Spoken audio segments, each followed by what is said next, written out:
Hello नमस्कार दोस्तों, स्वागत करता हूं आप सभी का आपके अपने इस YouTube channel learn with DS sir में।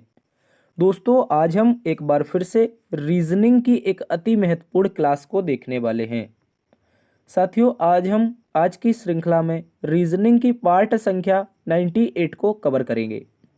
साथियों, इससे पहले कि यदि आपने 97 पार्ट नहीं देखे हैं तो वीडियो सेक्शन में जाकर के पिछले पार्ट्स को भी देख लीजिएगा। एग्जाम से रिलेटेड बहुत ही इंपॉर्टेंट क्वेश्चंस पिछले पार्ट्स में कवर किए गए हैं। दोस्तों, एक बार फिर से रीजनिंग को बिल्कुल बेसिक लेवल एवं शॉर्ट ट्रिक के माध्यम से हम सॉल्व करने का प्रयास करेंगे। दोस्तों, आज की इस क्लास में 15 अति महत्वपूर्ण प्रश्न रहेंगे जो आपके एग्जाम में बार बार पूछे जाते हैं। चलिए शुरुआत करते हैं साथियों आज की इस क्लास की आज के पहले क्वेश्चन की। इससे पहले आपको बता दिया जाए कि दोस्तों ये जो अपनी रीजनिंग की क्लास है कौन कौन से एग्जाम्स के लिए इंपॉर्टेंट है। यदि आप इनमें से किसी भी एग्जाम की तैयारी करते हैं जैसे SSC GD, MTS, CHSL, CGL, CPO, UPSI, UP police, Bihar police, Agniveer, clerk, Rajasthan police, Delhi police, railway group D, NTPC, DFCCIL, ALP, IBPS, navy, Madhya Pradesh police, CRPF, DRDO, CISF, ITBP, CTET, DSSSB, UKPSC, दरोगा, UP triple SC PET, UPPSC, MPPSC, BPSC, super TET, UP PET तथा UP TET. और भी प्रतियोगी परीक्षाएं जैसे बीएसएसएससी की परीक्षा, HSSC की परीक्षा, राजस्थान पुलिस की परीक्षा, राजस्थान पटवारी की परीक्षा, मध्य प्रदेश पटवारी की या फिर उत्तर प्रदेश लेखपाल की। इनमें से यदि आप किसी भी एग्जाम की तैयारी कर रहे हैं तो ये क्लास आपके लिए अति महत्वपूर्ण और बहुत ही शानदार साबित होने वाली है। चलिए शुरुआत करते हैं आज की क्लास की आज के पहले क्वेश्चन की। उससे पहले एक छोटी सी क्विक अपडेट जान लीजिए। यदि दोस्तों आप हमारे साथ इस क्लास का पीडीएफ प्राप्त करना चाहते हैं, आप सोशल मीडिया पर जुड़ना चाहते हैं तो टेलीग्राम का लिंक आपको डिस्क्रिप्शन में दिया गया है और साथ साथ आपको इंस्टाग्राम का भी लिंक डिस्क्रिप्शन में दिया गया है। तो आप चाहो तो इंस्टाग्राम पर फॉलो हमें कर लीजिए। यहाँ पर हम आपके लिए कुछ नया करने का प्लान कर रहे हैं और डेली के बेसिस पर यदि आप पीडीएफ से पढ़ना चाहते हैं तो हमारे टेलीग्राम को जरूर ज्वाइन करें। चलिए चलते हैं आज के पहले प्रश्न की तरफ। आज का पहला प्रश्न है दोस्तों क्वेश्चन नंबर 1। क्वेश्चन नंबर 1 में हमसे कहा है कह रहा है स्टेथोस्कोप अगर हृदय स्पंद से संबंधित है तो क्वेश्चन मार्क तापमान से संबंधित है। यानी कि ऐसा कौन सा पैमाना है जो दोस्तों हमारा तापमान से संबंधित हो जाएगा। देखिए, स्टेथोस्कोप एक पैमाना है जो हृदय स्पंदन के लिए काम करता है। उसी प्रकार अगर बात कर लें तापमान मापने के लिए तो क्या ऊष्मा से तापमान मापते हैं, पारा से तापमान मापते हैं, पैमाना से तापमान मापते हैं या फिर तापमापी से तापमान मापते हैं। तो आप कहेंगे सर इस प्रश्न का सही उत्तर ऑप्शन नंबर डी बनेगा जिसमें हमें दिया हुआ है तापमापी। क्या दिया हुआ है दोस्तों? तापमापी दिया हुआ है। इस तरह से हम कहेंगे जिस प्रकार इस हृदय स्पंदन का एक पैमाना क्या है स्टेथोस्कोप, उसी प्रकार तापमान मापने का एक पैमाना है दोस्तों तापमापी। तो इस प्रश्न का उत्तर ऑप्शन डी है दोस्तों, इसको आप लोग अच्छे से याद रखेंगे। चलिए चलते हैं दोस्तों अगले प्रश्न की तरफ। अगला प्रश्न है क्वेश्चन नंबर 2। क्वेश्चन नंबर 2 में हमसे कहा है दोस्तों एक विशिष्ट कोड भाषा में मटेरियल को ये लिखा जाता है, उसी प्रकार इस कोड भाषा में रिमेंबर का कोड क्या हो जाएगा। देखिए, अगर बात कर ले मटेरियल की तो हम क्या करेंगे, सबसे पहले मटेरियल को लिखेंगे और उस प्रकार से किस तरह से इसे लिखा गया है।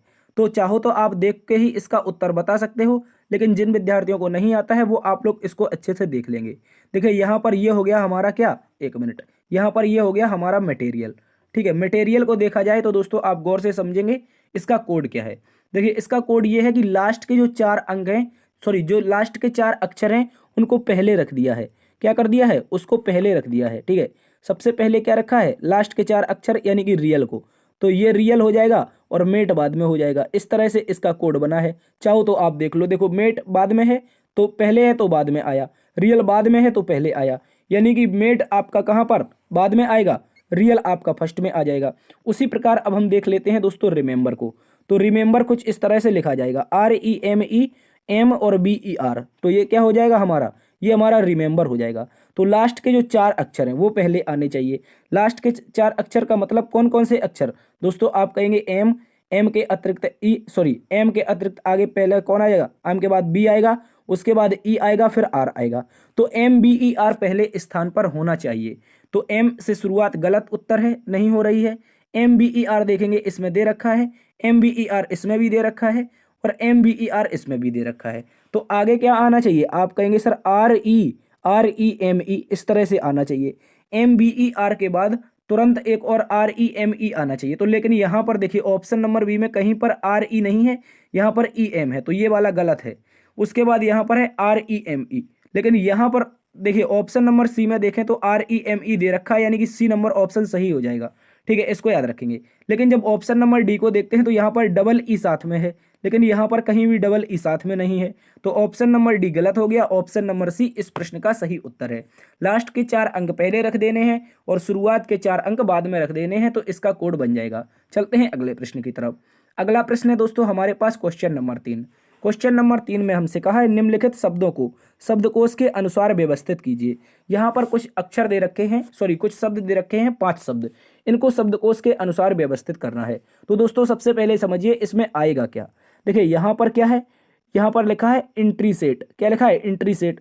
उसके बाद इंटरव्यू, फिर इंट्रेंसेंट लिखा है, उसके बाद इंटेरोगेशन लिखा है, उसके बाद इंटेरोवेनस लिखा है। तो इसको हम देखो गौर से समझते हैं। सबसे पहले अंग्रेजी वर्णमाला का मतलब है जो अंग्रेजी वर्णमाला में अक्षर पहले आता है उसको पहले रखेंगे। ठीक है दोस्तों, तो अगर हम इसमें सभी में देखें तो INTER तक जाते हैं तो सारे के सारे में, INTER नहीं, INTE, 3 अक्षर तो हर एक में कॉमन मिल रहे हैं। 3 अक्षर दोस्तों हर एक में कॉमन मिल रहे हैं, तो इन 3 अक्षरों से हमें छेड़खानी नहीं करनी है। तो अब अगली बार देखते हैं नंबर 1 से। नंबर 1 में पहले पर क्या है? आप कहेंगे सर 18 आ रहा है, यानी कि R आ रहा है, और R का मतलब होता है 18। ठीक है, 1 मिनट, इसको 8 को हम सही से बना देते हैं।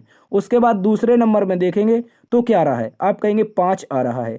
उसके बाद तीसरे नंबर में देखेंगे दोस्तों, तो तीसरे नंबर में हमारा क्या आ रहा है? फिर से R, यानी कि 18 आ रहा है। उसके बाद चौथे नंबर में देखेंगे तो दोस्तों आप कहेंगे क्या आ रहा है? E आ रहा है, मतलब 5 आ रहा है। उसके बाद लास्ट में 5वें पर देखेंगे तो 5वें पर भी R आ रहा है। यानी कि अब शुरुआत कौन कौन से ऑप्शन से होनी चाहिए? या तो ऑप्शन नंबर 2 से शुरुआत होगी, या तो ऑप्शन नंबर 4 से शुरुआत होगी। चलिए देखिए यहाँ पर देखेंगे ऑप्शन नंबर बी और ऑप्शन नंबर डी गलत हो जाएंगे, क्योंकि यहाँ पर 4 और 2 से शुरुआत नहीं हो रही है। अब 4 और 2 में देख लेते हैं पहले कौन सा आएगा। देखिए 2 वाले को चेक करते हैं, तो अगला नंबर क्या आएगा? ई के बाद आप कहेंगे R, मतलब 5 के बाद यहाँ पर 18 आ रहा है। और इसके बाद यहाँ पर 4 में देखते हैं तो इसमें भाई ई के बाद क्या आ रहा है? R आ रहा है। उसके बाद देखेंगे आगे तो R के बाद क्या है? V का मतलब सर 22, V का मतलब 22, और इसमें देखेंगे इंटेरो मतलब डबल R है तो 18। यहाँ पर देख लीजिए आप लोग अच्छे से, तो ये क्या हो जाएगा? 18 हो जाएगा। ठीक है, 1 मिनट, यहाँ पर मैंने कहाँ पर लिख दिया? मैंने उसमें तीसरे में लिख दिया, मुझे चौथे में लिखना था। ठीक है, चौथे पर 18 हो जाएगा, उसके बाद फिर से 18, लेकिन ऊपर वाले दूसरे में देखा तो क्या था? 22 था। ठीक है, दूसरे में देखा था 22 था, लेकिन नीचे नीचे 18 है। तो मतलब ऑप्शन नंबर 4 से दोस्तों इसकी शुरुआत होनी चाहिए। ऑप्शन नंबर सी में देखो 4 से शुरुआत हो रही है, तो ये हमारा सही उत्तर बन जाएगा। ठीक है, इसको आप लोग अच्छे से याद रखेंगे। इस प्रश्न को आपको अंग्रेजी शब्दकोश के अनुसार व्यवस्थित करना था, और इसमें कुछ नहीं करना था, केवल आपको जो भी लेटर पहले आए उसको पहले रख देना है। ठीक है, इसको याद रखेंगे। चलते हैं साथियों अगले प्रश्न की तरफ। अगला प्रश्न है हमारे पास क्वेश्चन नंबर 4। क्वेश्चन नंबर 4, अक्षरों का कौन सा समूह खाली स्थानों पर क्रमवार रखने से दी गई अक्षर श्रृंखला को पूरा करेगा? यहाँ पर जल्दी से बताइए अक्षरों का ऐसा कौन सा समूह है जिसको हम क्रमवार रख दें तो ये अक्षर श्रृंखला जो है ये पूरी हो जाए। देखिए सबसे पहले क्या है दोस्तों? डैश है, उसके बाद क्यू है।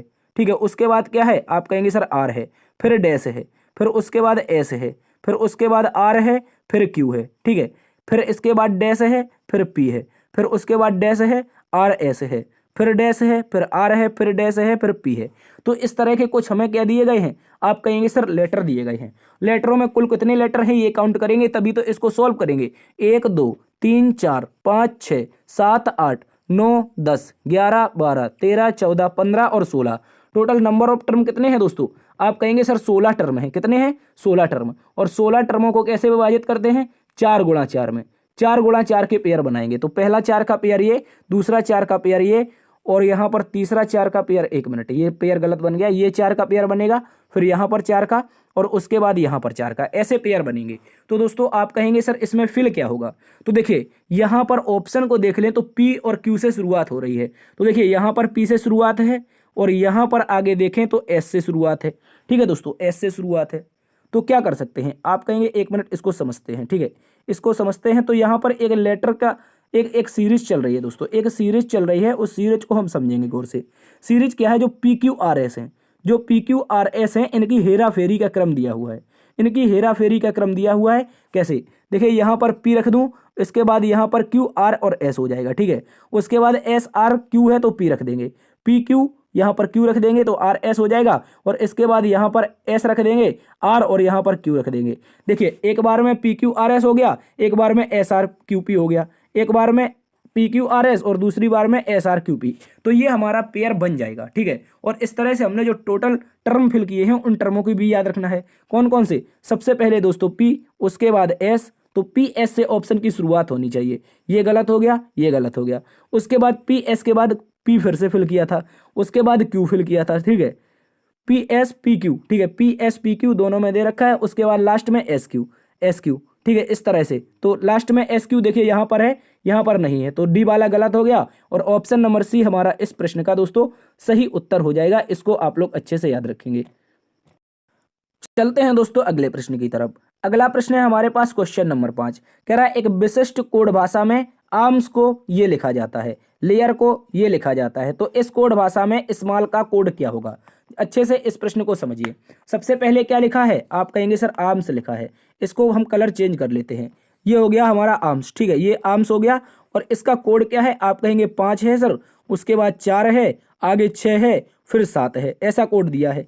उसके बाद कोड देखेंगे किसका लिखा हुआ है? आप कहेंगे सर लेयर का, लायर का, माफी चाहेंगे, लेयर का नहीं है, ये लायर का कोड है, ठीक है। एक मिनट, यहाँ पर ये लायर का कोड है, और कोड क्या है? 1 2, और आगे क्या है दोस्तों? आप कहेंगे 5 और 4, ठीक है, 5 और 4 ये कोड हो गया। उसके बाद समझेंगे कोड किसका दिया है। आप कहेंगे कोड दिया नहीं है, अब बताना है सर, कोड किसका बताना है? SMALL का कोड बताना है। तो क्या बता सकते हैं? देखिए क्या बता सकते हैं, SMALL का कोड क्या होगा? तो SMA और LL, ठीक है, इसको समझिए आप लोग अच्छे से। इसका कोड कैसे बता सकते हैं? देखिए मैं कलर चेंज कर लेता हूं, यहाँ पर ग्रीन कलर से।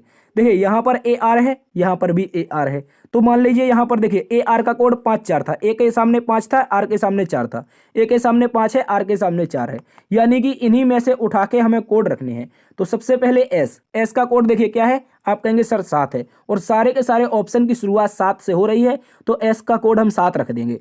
उसके बाद क्या है? M है, और M का कोड क्या है दोस्तों? आप कहेंगे सर M का कोड जो दे रखा है वो 6 दे रखा है, तो M के सामने क्या रख देंगे? 6 रख देंगे।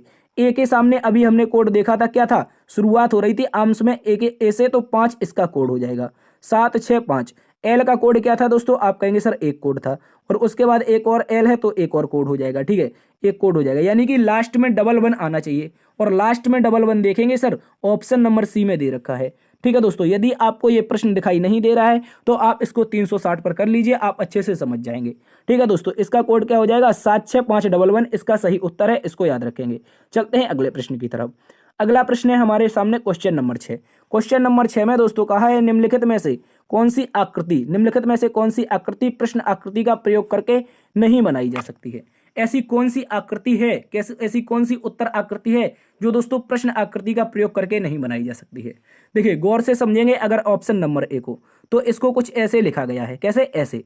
और ऐसे में देखेंगे तो देखिए ये एक टी बना है, माफी चाहेंगे, देखिए यहाँ पर ये क्या बना है? टी बना है। उसके बाद ये नीचे लेटा हुआ डी बना है। उसी प्रकार यहाँ पर देखेंगे तो ये एक ऐसा टी है, और उसके बाद ये डी है, मतलब ऑप्शन नंबर ए बना सकते हैं, ठीक है। अच्छे से समझना है आप लोगों को, ऑप्शन नंबर ए क्या कर सकते हैं? बना सकते हैं। ऑप्शन नंबर बी को देखते हैं। ऑप्शन नंबर बी में क्या है दोस्तों? देखिए ऑप्शन नंबर बी में ये हमको ऐसा डी दिखाई दे रहा है, उसके अंदर एक और डी दिखाई दे रहा है, मतलब ये डी दिया है और डी यहाँ पर भी दिया है, मतलब ये भी बना सकते हैं दोस्तों। क्या कर सकते हैं? याद रखेंगे, ऑप्शन नंबर जो बी है ये भी बना सकते हैं। और उसके बाद ऑप्शन नंबर सी को देखते हैं। ऑप्शन नंबर सी को देखेंगे तो आप पाएंगे यहाँ पर कुछ त्रिभुज दिखाई दे रहे हैं। क्या? इस तरह का एक समकोण त्रिभुज दिखाई दे रहा है। क्या दिखाई दे रहा है? इस तरह का एक समकोण त्रिभुज। कहाँ पर? ये वाला, ये समकोण त्रिभुज है। और दोस्तों आप देखेंगे तो यहाँ पर भी एक हमें समकोण त्रिभुज ही दिखाई दे रहा है। क्या दिखाई दे रहा है? ये समकोण त्रिभुज है, बन जाएगा। उसके बाद अगर इसको एक बार फिर से देखेंगे, आप इसको फिर से देखेंगे तो यहाँ पर नीचे कॉर्नर में छोटू सा डी दिखाई दे रहा है। क्या दिखाई दे रहा है? डी। और ये डी नीचे देखो बना हुआ है, तो ये एक समान हो गए और त्रिभुज त्रिभुज समान हो गए। तो मतलब ऑप्शन नंबर सी को भी बना सकते हैं। इसके बाद अब ऑप्शन नंबर डी की बात करते हैं। यहाँ पर 2 लगातार सर्किल हैं, कहीं पर इस आकृति में आपको लगातार 2 सर्किल हैं दिखाई दे रहे हैं, आप कहेंगे नहीं सर। उसके बाद देखिए यहाँ पर कुछ इस तरह का डंडा है और यहाँ पर एक ये त्रिभुज इस तरह का दिखाई दे रहा है। तो दोस्तों आप कहेंगे देखिए यहाँ पर त्रिभुज दो मिला था हमें, लेकिन दोस्तों ये 90 डिग्री का था, लेकिन ये जो त्रिभुज दिखाई दे रहा है ये इक्विलेटरल ट्रायंगल यानी कि एक समकोण त्रिभुज जैसा दिखाई दे रहा है। तो ऑप्शन नंबर जो डी है दोस्तों, ये हम प्रश्न आकृति का प्रयोग करके नहीं बना सकते हैं, अन्य सारे के सारे ऑप्शन को बना सकते हैं। तो इसका क्या हो जाएगा, ऑप्शन नंबर डी राइट उत्तर हो जाएगा, क्योंकि यही पूछा था कौन सा प्रश्न आकृति नहीं बना सकते हैं। चलते हैं अगले प्रश्न की तरफ। अगला प्रश्न है हमारे पास क्वेश्चन नंबर 7, कह रहा है निम्नलिखित में से विषम पद को ज्ञात कीजिए। तो कैसे बता सकते हैं इसका विषम पद क्या हो जाएगा। देखिए सबसे पहले हम क्या करेंगे दोस्तों, इसमें क्या करेंगे, लेटर में इनका स्थानीय मान रख देंगे यानी कि प्लेस वैल्यू। तो एल हमारा होता है 12 पर, एम होता है दोस्तों 13 पर और ओ होता है कितने पर, आप कहेंगे सर 15 पर हो जाता है। ठीक है, इसको याद रखेंगे। इसके बाद यहाँ पर समझिए, यहाँ पर क्या है पी का प्लेस वैल्यू 16 होता है, क्यू का प्लेस वैल्यू 17 होता है और उसके बाद एस का प्लेस वैल्यू 19 होता है। ठीक है, इसको समझिए। उसके बाद आगे देखते हैं, आगे देखेंगे ऑप्शन नंबर सी को। तो डी का प्लेस वैल्यू 4, ई का प्लेस वैल्यू 5 और आप यहाँ पर अगर देखेंगे, यहाँ पर देखेंगे तो 7 प्लेस वैल्यू है। ठीक है, जी का प्लेस वैल्यू 7 होता है। उसके बाद अब देखते हैं ऑप्शन नंबर किसको, डी को। ऑप्शन नंबर डी में अगर दोस्तों हम देख लेते हैं तो आप कहेंगे एक्स का मतलब 24 और वाई का मतलब 25। ठीक है, और उसके बाद यहाँ पर बी का मतलब 2 है। देखो इसको अगर आप गौर से समझेंगे, इसका एक लॉजिक समझेंगे, बहुत प्यारा लॉजिक है, इसको आप लोग अच्छे से समझिए। देखिए मैं एक कलर ले लेता हूं, उसके बाद समझिए। यहाँ पर क्या हुआ है, 12 में क्या हुआ है, +1 हुआ है। ठीक है, गौर से समझना है। 12 में अगर 13 पर जाना है तो क्या हुआ है, आप कहेंगे सर यहाँ पर जो हुआ है वो हमारा +1 हुआ है। उसके बाद 13 से 15 तक जाना है तो +2 हुआ है। उसके बाद 16 से 17 पर जाना है +1 हुआ है। और उसके बाद देखिए यहाँ पर ऊपर बना देते हैं हम, यहाँ पर 16 से 17 पर जाना है तो क्या हुआ है, +1 हुआ है। उसके बाद 17 से 19 पर जाना है तो आप कहेंगे +2 हुआ है। यहाँ पर देखेंगे 4 से 5 +1 का कोड चला है, 5 से 7 दोस्तों +2 का कोड चला है। ठीक है, इसको याद रखेंगे। अब नीचे देखिए यहाँ पर क्या है, आप कहेंगे सर 24 से 25 +1 हुआ है, लेकिन 25 से कहाँ पर पहुंचा है, 2 पर पहुंचा है। 2 का मतलब क्या होना चाहिए, देखिए जेड हमारा 26 पर होता है, ए हमारा मान लीजिए 27 पर हो जाएगा और बी हो जाएगा 28 पर। तो 25 से सीधा 28 का गैप बन रहा है, ये गैप बन रहा है 3 लेटर का। कितने का, 3 लेटर का। ठीक है, इसको याद रखेंगे। तो या दोस्तों ये हमारा क्या हो जाएगा, विषम हो जाएगा। कौन सा विषम बनेगा, तो जिसमें 3 लेटर का, क्योंकि सभी में 1+2 चल रहा था, लेकिन लास्ट वाले में 1+3 चल रहा है, तो इस कारण से लास्ट वाला हमारा दोस्तों विषम हो जाएगा। एक्स वाई बी इस प्रश्न का सही उत्तर है, इसको याद रखेंगे। चलते हैं दोस्तों अगले प्रश्न की तरफ। अगला प्रश्न है हमारे पास क्वेश्चन नंबर 8। क्वेश्चन नंबर 8 भी एक महत्वपूर्ण प्रश्न है। कह रहा है दोस्तों कुछ समीकरण एक विशेष प्रणाली के आधार पर हल किए गए हैं, उसी आधार पर अनुत्तरित समीकरण का सही उत्तर बताइए। तो क्या आप बता सकते हैं अनुत्तरित प्रश्न का सही उत्तर क्या होगा, इसको आप लोग अच्छे से याद रखिएगा। अगर दोस्तों आप इस प्रश्न को अच्छे से समझेंगे तो पाएंगे यहाँ पर एक लॉजिक के बारे में। लॉजिक क्या है, सबसे पहले यहाँ पर देखिए 85 + 25 = 50 है। तो और यहाँ पर 97 + 65 = 93 यानी 93 है। और 72 + 94 क्या हो जाएगा ये बताना है। देखिए अगर बात कर लेते हैं इस प्रश्न के बारे में, तो सबसे पहले क्या है 85 + 25, 85 यहाँ पर रखेंगे और प्लस में 25 कर देंगे। तो इनको अगर जोड़ दें दोस्तों, इनको अगर हम जोड़ दें तो क्या हम इसको क्या कर सकते हैं, आप कहेंगे 5 × 5 = 10, 5 × 5 = 10 और दोस्तों यहाँ पर देखेंगे तो क्या हो गया 8 × 2 = 10, 11 यानी 110 होगा। और 110 का प्रयोग करके क्या आप 50 ला सकते हैं, आप कहेंगे इम्पॉसिबल दिख रहा है। उसके बाद इसके बाद इसी लॉजिक का प्रयोग करते हैं तो 97 और प्लस में 65 करेंगे तो 7 × 5 = 12 हो जाएगा और 9 × 6 = 15, 1 × 16 हो जाएगा 162। और 162 से 93 लाना है तो ये कुछ असंभव सा लग रहा है, क्योंकि यहाँ पर अगर घटाएंगे, यहाँ पर अगर हम घटाएंगे तो दोस्तों आप पाएंगे कितना बचा है 60 बचा है। ठीक है, लेकिन यहाँ पर जब घटाएंगे, यहाँ पर जब घटाएंगे तो यहाँ पर आपका कितना बचेगा 7 ये और 62 ये, मतलब 69 बचेगा। लेकिन इससे तो कोई लॉजिक ही नहीं बन रहा है। तो दोस्तों इसका लॉजिक समझिए, बहुत ही प्यारा लॉजिक है। ये क्या है 8 × 5, ये 8 × 5 है और दोस्तों इसका 8 में हमें क्या कर देना, 5 में गुणा कर देना है। उसके बाद करना है प्लस, और ये क्या है 2 और 5, तो दोस्तों इसमें हमें कर देना है 2 + 5, क्या कर देना है 2 + 5 कर देना है, माफी चाहेंगे 2 + 5 नहीं 2 × 5 करना है। क्या करना है 2 × 5 करना है। और इसके बाद हम क्या करेंगे, इसका उत्तर बता देंगे। कैसे बताएंगे, गौर से समझिए। 8 × 5 = 40, 5 × 2 = 10, तो 40 और प्लस 10, 40 + 10 = कितना हो जाएगा, आप कहेंगे सर 50 हो जाएगा। 40 + 10 हमारा कितना हो जाएगा दोस्तों 50 हो जाएगा। इसको आप लोग अच्छे से समझिएगा। तो 50 यहाँ पर दे रखा है। उसके बाद अब हम कलर चेंज करके देखते हैं 9 और 7, तो आप कहेंगे 9 गुणा 7, 9 गुणा 7, उसके बाद बीच में प्लस लगाएंगे और 6 गुणा 5 क्या करेंगे, 6 गुणा 5 करेंगे। तो आप कहेंगे सर कितना हो जाएगा, 9 सत्ते 63 हो जाएगा, 9 सत्ते 63 हो जाएगा और प्लस में 6 पच्चे 30 हो जाएगा, 6 पच्चे 30 हो जाएगा। तो दोस्तों कितना बचेगा, आप कहेंगे यहाँ पर दोनों को जोड़ देंगे 93 हो जाएगा, जो कि ये दे रखा है। अब इसी लॉजिक का प्रयोग करते हुए इसको सॉल्व कर लेते हैं। आसान लॉजिक बन गया ना, जब हमने इसको समझा तो आसान लॉजिक बन गया। तो आप कहेंगे सर 7 दूना का 14, 7 दूना का 14 प्लस 9 चौके के 36, 7 दूना का 14 प्लस 9 चौके के 36 और 36 4 40 10 50, यानी कि इस बार भी हमारा क्या आ जाएगा, यानी कि 50 आ जाएगा। क्या आ जाएगा दोस्तों, 50 आ जाएगा, इसको याद रखेंगे, ठीक है, 50 आ जाएगा। इस प्रश्न का सही उत्तर हमारा बनेगा क्वेश्चन मार्क के स्थान पर 50। चलते हैं अगले प्रश्न की तरफ। अगला प्रश्न है दोस्तों सिलोजिज्म से, जो कि कह रहा है कि कथन और निष्कर्ष के बारे में बताना है। कह रहा है कुछ लेखिका शिक्षक हैं, कोई शिक्षक स्त्री नहीं है। चलिए इसके हम क्या बनाते हैं, सबसे पहले कथन को पढ़ते हैं और इसका आरेख बनाते हैं। तो कह रहा है कुछ लेखक, क्या कह रहा है दोस्तों, कुछ लेखक शिक्षक हैं, कुछ लेखक, यहाँ पर क्या कर देंगे, यहाँ पर हम लिख देंगे कुछ लेखक, ये हो गए कुछ लेखक, और इनका पार्ट बना देंगे किसका, शिक्षक में पार्ट बना देंगे इस तरह से। ये जो लेखक हैं ये क्या हो जाएंगे, इतने इतने से लेखक हमारे दोस्तों शिक्षक हो जाएंगे, ठीक है, ये हो गए हमारे शिक्षक। आगे दोस्तों हमसे क्या कहा है उसको समझिए। कह रहा है कोई शिक्षक स्त्री नहीं है, मतलब जो शिक्षक है, ये जो शिक्षक है इसकी लड़ाई करवानी है किससे, आप कहेंगे सर स्त्री से, स्त्री से लड़ाई करवा देंगे। तो यहाँ पर क्या रख देंगे दोस्तों, एक मिनट, यहाँ पर क्या रख देंगे, आप कहेंगे सर स्त्री रख देंगे, ये हो जाएगी स्त्री। कुछ इस तरह का आरेख बनेगा, ठीक है, कुछ लेखक शिक्षक हैं और कोई शिक्षक स्त्री नहीं है। अब देखिए निष्कर्ष पढ़िए, निष्कर्ष में अगर पढ़ते हैं, अगर निष्कर्ष में हम पढ़ते हैं तो पाएंगे सबसे पहला निष्कर्ष कह रहा है कुछ शिक्षक स्त्रियां नहीं हैं, कुछ शिक्षक स्त्रियां नहीं हैं। क्या ऐसा हो सकता है, आप जल्दी से बताइए, क्या कुछ लेखक स्त्रियां नहीं है, इसको आप क्या, इसको क्या मानते हैं, आप जल्दी से इसको बताइए। देखिए बात कर लूं मैं कुछ शिक्षक की, माफी चाहेंगे लेखक नहीं, कुछ शिक्षक, कुछ शिक्षक की अगर बात करें तो ये स्त्रियां नहीं है। देखिए अभी तो शिक्षक की पूरी पूरी लड़ाई स्त्रियों से हो रही है, तो क्या कुछ लेखक स्त्रियां नहीं है, इसको आप लोग बताइए। देखिए दोस्तों हमसे कथन में कहा है कि कोई शिक्षक स्त्री नहीं है, लेकिन निष्कर्ष में कह रहा है कुछ शिक्षक स्त्रियां नहीं है, मतलब अभी तो कोई नहीं था, फिर कुछ कैसे आ गया, मतलब यहां पर क्या हो गया, गलत हो गया। लेकिन जब देखिए मेरी बात सुनिए, मैं आपसे कहूं कि आप मान लीजिए अपने आप में एक कोई बात सोचिए, और एक मिनट आप अपने आप को एक फोन से लीजिए, आप समझिए कि मैं कहूं कि आपका जो फोन है वो रियलमी का नहीं है, आपका फोन रियलमी का नहीं है, किसी और कंपनी का हो सकता है, लेकिन यहां पर कह रहा है कि आपका फोन कुछ रियलमी का है। तो कैसे हो सकता है, रियलमी का है ही नहीं तो कुछ रियलमी का कैसे हो सकता है, तो मतलब ये वाला गलत हो गया। वही यहां पर आप अच्छे से समझ जाएंगे, तो मैं उम्मीद करता हूं आप समझे होंगे, ठीक है।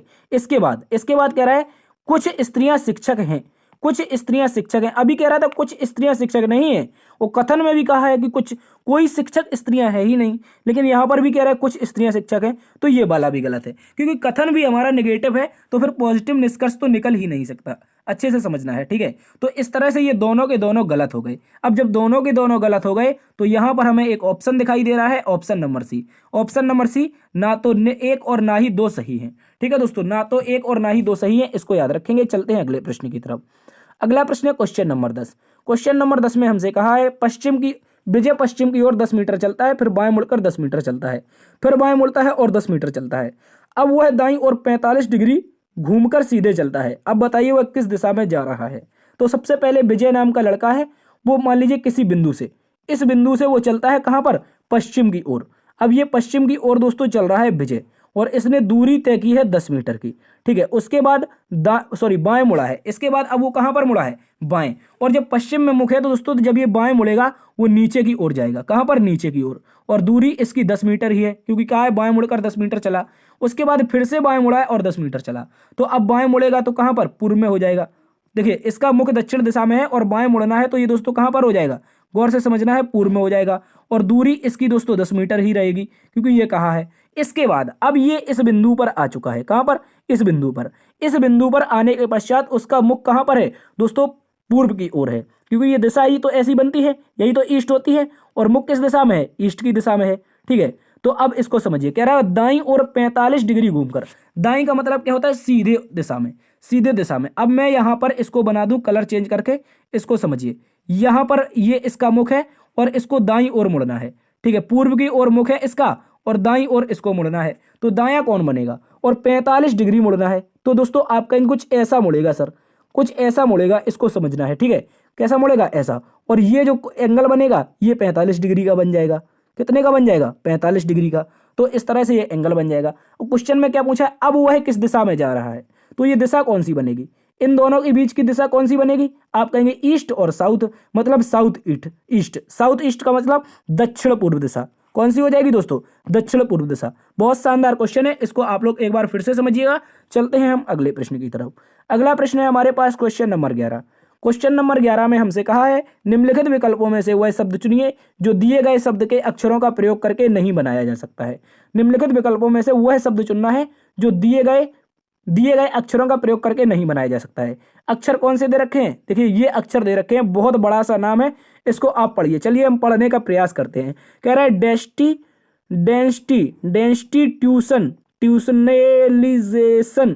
क्या लिखा है यार? आप लोग इसको पढ़ के बताइए, मेरे से नहीं पढ़ा जा रहा। बहुत बड़ा नंबर है। डेंसिटी ट्यूशनलिजेशन कुछ भी लिखा है, हम केवल हमें मतलब है अक्षरों से, और अक्षरों का प्रयोग करके कौन सा विकल्प नहीं बना सकते हैं उसको हम देख लेते हैं। तो सबसे पहले डिटेल लिखा है DETA और एक मिनट कलर चेंज कर लेते हैं यहाँ पर, ठीक है। यहाँ पर अगर हम कलर चेंज करने की बात करें तो देखिए यहाँ पर क्या हो जाएगा? DE। तो दोस्तों DE ये हो गया, उसके बाद T, उसके बाद T हो गया, उसके बाद A, उसके बाद I, उसके बाद I ये हो गया, उसके बाद L यहाँ पर हो गया और S यहाँ पर हो गया। यानी कि ऑप्शन नंबर A को हम दोस्तों क्या कर सकते हैं? बना सकते हैं। अब दूसरा है लिसन, LITEN, देखिए LITEN, तो ये दोनों के दोनों यहाँ पर मिल रहे हैं, ये N हो गया, ठीक है। ये दोनों के दोनों इसमें मिल रहे हैं, मतलब लिसन भी हम दोस्तों बना सकते हैं। उसके बाद लेसन को देखिए, क्या लेसन? LESS, तो डबल एस क्या कहीं पर है? देखिए एक एस तो ये हो गया, ये देखिए हम इसको क्रॉस लगा रहे हैं, दूसरा एस ये है, ओ ये हो गया और एन ये हो गया, तो लेसन भी बन सकता है। LESSAN, तो ये भी SON ये भी बन सकता है। यानी कि हमारा क्या बन जाएगा? ऑप्शन नंबर सी भी बन जाएगा। उसके बाद देखिए यहाँ पर क्या लिखा है? लिंग्विस्टिक लिखा है, तो लिंग्विस्टिक बन सकता है? नहीं बन सकता है। इसका कारण ये है दोस्तों, क्योंकि लिंग्विस्टिक में जी आ रहा है। क्या आ रहा है? जी आ रहा है। लेकिन जो ये अक्षरों का समूह है इसमें कहीं पर भी जी नहीं है, गौर से देख लेंगे आप लोग। तो हमारा विषम क्या बनेगा दोस्तों? हम कहेंगे सर ऑप्शन नंबर डी बन जाएगा। क्या बन जाएगा साथियों? ऑप्शन नंबर डी इसका विषम उत्तर हो जाएगा। दोस्तों चलते हैं अगले प्रश्न की तरफ। अगला प्रश्न है हमारे पास क्वेश्चन नंबर 12। क्वेश्चन नंबर 12, किसी पंक्ति में एक्स प्रारंभ करते माफी चाहेंगे किसी पंक्ति में एक्स प्रारंभ से 14वें स्थान पर है। यहां पर सिटिंग अरेंजमेंट का क्वेश्चन है। कह रहा है एक्स प्रारंभ से 14वें स्थान पर है, वाई अंत से 17वें स्थान पर है, जबकि जेड नाम का जो शख्स है वो एक्स और वाई के ठीक बदन में बैठा है। यदि पंक्ति में कुल 48 व्यक्ति हैं तो एक्स और जेड के बीच में कितने व्यक्ति हैं? चलिए इसको हम सीधा सा बनाने का प्रयास करते हैं। सबसे पहले दोस्तों हमें बनाना है एक पंक्ति, और एक पंक्ति ने प्रारंभ से एक्स, ठीक है। ये दिशा बना देते हैं, एक मिनट यहां पर हम कलर को ग्रीन कर लेते हैं, ठीक है दोस्तों। यहां पर चलेंगे तो प्रारंभ से जो एक्स है, वो कौन से स्थान पर है दोस्तों? आप कहेंगे 17वें स्थान पर है। कौन है? एक्स। एक्स आ गया है प्रश्न में, गौर से प्रश्न को हल करना है वरना गलत हो सकता है, ठीक है। इसके बाद दूसरा वाला, ये प्रारंभ से हो गया दोस्तों कौन से स्थान पर? आप कहेंगे सर 17वें स्थान पर, प्रारंभ से एक्स है। उसके बाद दूसरी ओर कहा है कि वाई अंत से दोस्तों कौन से स्थान पर है? तो हम कहेंगे वाई नाम का जो शख्स है वो अंत से हमारा कहां पर है? याद रखेंगे 17वें स्थान पर है। कौन से? माफी चाहेंगे यहां पर यार 17वां नहीं था, ये गड़बड़ कर दिया मैंने, ठीक है। पहले एक्स जो शख्स है वो प्रारंभ से, एक मिनट यहां पर बन नहीं रहा यार, ठीक है। प्रारंभ से एक्स कहां पर हो गया दोस्तों? आप कहेंगे एक्स प्रारंभ से दोस्तों 14वें स्थान पर है, ठीक है। एक्स हो गया और यहां पर क्या हो गया? 14वां स्थान हो गया। उसके बाद वाई अंत से, कौन है? वाई नाम का जो शख्स है वो अंत से कौन से स्थान पर है दोस्तों? आप कहेंगे 17वें स्थान पर है, ठीक है। ये हो गया हमारा 17वें स्थान पर कौन? वाई। ये वाई हो गया। अब इन दोनों के बीच में दोस्तों कौन बैठा है? बीचों बीच स्थान पर आकर जेड बैठ गया। बीचों बीच में जेड आकर के बैठ गया है, और बताना है कि जेड का जो स्थान है, मान लीजिए यहां पर ये बीचों बीच बैठ चुका है और इसका स्थान बताना है, माफी चाहेंगे इसका स्थान नहीं बताना है, तो एक्स और जेड के बीच में बच्चों की संख्या बतानी है। कुल ये वाला स्थान बताना है, कुल क्या हो जाएगा, ठीक है। ये वाला बताना है, अच्छे से समझिए। पहले कहा है कि एक्स प्रारंभ से 14वें पर है और वाई अंत से 17वें पर है, तो इसको समझिए। मैं कह दूं अगर दोस्तों यहां से ऐसा बना दूं तो आप कहेंगे कोई दिक्कत, हम कहेंगे कोई दिक्कत नहीं है, ठीक है। यहां पर अभी चाहेंगे हम कहेंगे कोई दिक्कत, तो आप कहेंगे कोई दिक्कत नहीं है। देखिए अब देखिए यहां पर जो टोटल यहाँ पर लोगों की संख्या दे रखी है वो 48 दे रखी है दोस्तों, कितनी 48। और यहाँ पर हमें 14 पता है और 17 पता है, तो इन दोनों को एक कॉर्नर में जोड़ लेते हैं, 14 और 17, 7 4 11 2 1 3 यानी कि 31। तो इस 48 में चुप्पे से घटा लेते हैं 31 को, तो आप कहेंगे सर 17 बचेगा, कितना बचेगा 17। अब देखिए एक्स और यहाँ से यहाँ तक की जो दूरी है, एक मिनट यहाँ पर कोई और कलर से बताते हैं, ठीक है। यहाँ पर आप समझिए ये जो यहाँ पर जो लोग बचेंगे एक्स से आगे और माफी चाहेंगे वाई से आगे और एक्स से आगे, वाई से आगे एक्स से आगे, कुल कितने लोग बचेंगे, आप कहेंगे सर 17 लोग बचेंगे, कितने बचेंगे, यहाँ पर जो लोगों की संख्या 17 बचेगी। लेकिन बीचों बीच स्थान पर कौन बैठा है, आप कहेंगे जेड बैठा है। सर बीचों बीच स्थान पर जेड बैठेगा तो जेड से इस तरफ 8 बंदे होंगे और जेड से इस तरफ भी 8 बंदे होंगे, तभी तो देखिए 8 8 जुड़ जाएंगे 16 और एक जेड का स्थान 17, मतलब एक्स और वाई के बीच में कितने बचेंगे 17। और हमसे क्या पूछा था दोस्तों, एक्स और जेड के बीच में, एक्स और जेड के बीच में आसानी से बता सकते हैं कितने लड़के आएंगे, 8 लड़के। और इस प्रश्न का सही उत्तर ऑप्शन नंबर सी बनेगा। देखिए ये चुटकियों का सवाल था, लेकिन इसका यदि आपको डायग्राम बनाना आता है, यदि आपको डायग्राम बनाना आता है, फिगर बनाना आता है, तो चुटकियों का सवाल है। दोनों तरफ से फिगर बनाइए, 48 में से 17 14 घटा दीजिए, 31 बचेगा, 31 में बचे माफी चाहेंगे 31 घटा देंगे तो 17 बचेगा, और 17 में बांटना है हमको, जेड को बीचों बीच बैठाना है, तो जेड के इस साइड कितने हो जाएंगे 8 और इस साइड भी 8 हो जाएंगे, तो एक्स और जेड के बीच में 8 व्यक्ति हो जाएंगे। चलते हैं अगले प्रश्न की तरफ। अगला प्रश्न है दोस्तों क्वेश्चन नंबर 13, कह रहा है कल से पहले का दिन शुक्रवार था, कल के बाद का दिन क्या होगा। तो ऐसे प्रश्न में सावधानी रखनी है, सावधानी क्या रखनी है, गौर से समझिए। सबसे पहले कहा है कल से पहले का दिन क्या था, शुक्रवार, तो हमें सबसे पहले क्या लिख लेना है, आज लिख लेना है। आज लिख लेंगे तो ये हो जाएगा हमारा पीछे कल, कल से पहले का दिन हो जाएगा शुक्रवार, ठीक है, ये हो जाएगा हमारा शुक्रवार। उसके बाद बताना है कल के बाद का दिन, यानी आने वाला कल, उसके बाद वाला दिन, ये वाला दिन बताना है। तो बता सकते हैं, बिल्कुल बता सकते हैं। कैसे, देखिए कल से पहले का दिन शुक्रवार हो गया, तो आज का दिन क्या होगा, शुक्रवार के बाद आता है शनिवार, शनिवार के बाद आता है रविवार, रविवार के बाद आता है सोमवार, सोमवार के बाद आता है मंगलवार। और दिन कौन सा बताना है, यही वाला तो बताना है, अंत वाला। अंत वाला दिन कौन हो जाएगा, ऑप्शन नंबर सी मंगलवार हो जाएगा, ठीक है। इसको याद रखेंगे, चुटकियों का सवाल था। चलते हैं अगले प्रश्न की तरफ। अगला प्रश्न है हमारे पास क्वेश्चन नंबर दोस्तों 14। क्वेश्चन नंबर 14 में कहा है निम्नलिखित प्रश्न श्रृंखला में क्वेश्चन मार्क के स्थान पर क्या आएगा, प्रश्नवाचक चिन्ह के स्थान पर क्या आएगा, ये दे रखा है। चलिए सबसे पहले ऐसी स्थिति में क्या करना है, श्रृंखला को आपको सबसे पहले दूर दूर लिख लेना है। 105, उसके बाद दोस्तों 130, उसके बाद 180, उसके बाद 255 और 255 के बाद ये बड़ा सा क्वेश्चन मार्क, इसके स्थान पर बताना है क्या आएगा। तो दोस्तों इसको अच्छे से समझिए, इसका अंतर देख लेते हैं। क्या देख लेते हैं, अंतर। अंतर देखने जाएंगे तो 25 का अंतर मिलेगा। दोबारा से अंतर देखेंगे दोस्तों तो यहाँ पर 50 का मिलेगा, यानी 105 में 25 जुड़ रहा है और 130 में 50 जुड़ रहा है। और अब 180 में जो जुड़ेगा वो दोस्तों 75 जुड़ेगा। कैसे जुड़ेगा, यहाँ पर कॉर्नर में 255 लिखिए जल्दी से, और इसमें नीचे 80 लिख दीजिए, तो 5 बचेगा और 7 यानी कि 75 ही तो बच रहा है, यानी कि कितना बचेगा, यहाँ पर जुड़ेगा अगली बार में 75, ठीक है दोस्तों, 75 हो जाएगा। तो अगला वाला क्या होना चाहिए, अब तो लॉजिक समझ ही गए होंगे, बिल्कुल बता सकते हैं। 25 से कम 25, 25 दूनी 50, 25 दिए 75, तो 25 चौके 100 जोड़ देंगे, तो 255 में जब 100 जुड़ेगा तो क्वेश्चन मार्क के स्थान पर 355 आएगा। क्या आएगा, 355 आएगा, ठीक है दोस्तों, इसको याद रखेंगे। 355 इस प्रश्न का सही उत्तर है, ऑप्शन नंबर सी में हमें दे भी रखा है, ठीक है दोस्तों। चलते हैं अगले प्रश्न की तरफ। अगला प्रश्न है दोस्तों आज का अंतिम प्रश्न, कह रहा है फैक्ट्री उत्पाद और मशीनरी। क्या कहा है दोस्तों, फैक्ट्री और उत्पाद और मशीनरी में बताइए कौन सा वेन आरेख बनेगा। देखिए अगर बात कर लेते हैं सबसे पहले फैक्ट्री की, उत्पाद की और मशीनरी की, तो दोस्तों उत्पाद कहाँ पर बनता है, कोई चीज का निर्माण हो रहा है तो वो निर्माण की जगह क्या होगी, एक फैक्ट्री कहलाएगी ना। तो आप दोस्तों सबसे पहले समझिए, सबसे पहले एक सर्कल बनाएंगे और उस सर्कल को नाम देंगे हम फैक्ट्री। किसका देंगे, फैक्ट्री का नाम देंगे। और फैक्ट्री के अंदर क्या बनता है दोस्तों, उत्पाद बनता है, हमें सभी को पता है क्या बनता है, उत्पाद बनता है। तो इस तरह से एक सर्कल आएगा और ये सर्कल डिनोट करेगा किसको, उत्पाद को, ठीक है। उत्पाद बनता किससे है, तो दोस्तों आप कहेंगे मशीनरी से बनता है। और मशीनरी कहाँ पर होगी, जब फैक्ट्री में उत्पाद बन रहा है तो फैक्ट्री के अंतर्गत कहीं पर कॉर्नर पर क्या लगी होगी, मशीनरी लगी होगी। तो इस तरह से ये हो जाएगा हमारा, क्या हो जाएगा दोस्तों, ये हो जाएगा मशीनरी के लिए, ठीक है। इस तरह का आरेख बनेगा, यानी कि एक बड़ा सा सर्कल, उसके अंदर दो अलग अलग सर्कल बनेंगे। तो दो अलग अलग सर्कल कहाँ पर दिखाई दे रहे हैं सर, देखेंगे तो ऑप्शन नंबर सी में दिखाई दे रहे हैं। इस प्रकार से ऑप्शन नंबर सी इस प्रश्न का सही उत्तर हो जाएगा।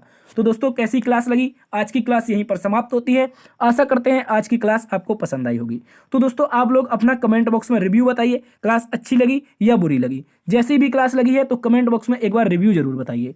ठीक है दोस्तों, देखते रहिए आपका अपना परिवार लर्न विद DS सर। ठीक है दोस्तों, एक बार से सेशन को लाइक कर दीजिए, दोस्तों में सेशन को ज़्यादा से ज़्यादा शेयर कीजिए, और यदि अभी तक सब्सक्राइब नहीं किया है तो प्यारे दोस्तों सब्सक्राइब करने का कोई पैसा चार्ज नहीं लगता है। देखिए जिन लोगों ने सब्सक्राइब कर दिया है उनके लिए दिल से धन्यवाद, आप लोग लाइक और शेयर कर देंगे, और जिन्होंने सब्सक्राइब नहीं किया है वो दोस्तों सब्सक्राइब कर लेंगे। देखते रहिए आपका अपना परिवार लर्न विद DS सर। मिलते हैं कल एक नई वीडियो में नई क्लास के साथ, और इस चैनल पर बहुत जल्द आपके सामने कुछ नया करने वाले हैं। तो दोस्तों जुड़े रहिएगा आपके अपने परिवार लर्न विद DS सर पर। मिलते हैं कल। जय हिंद, जय भारत।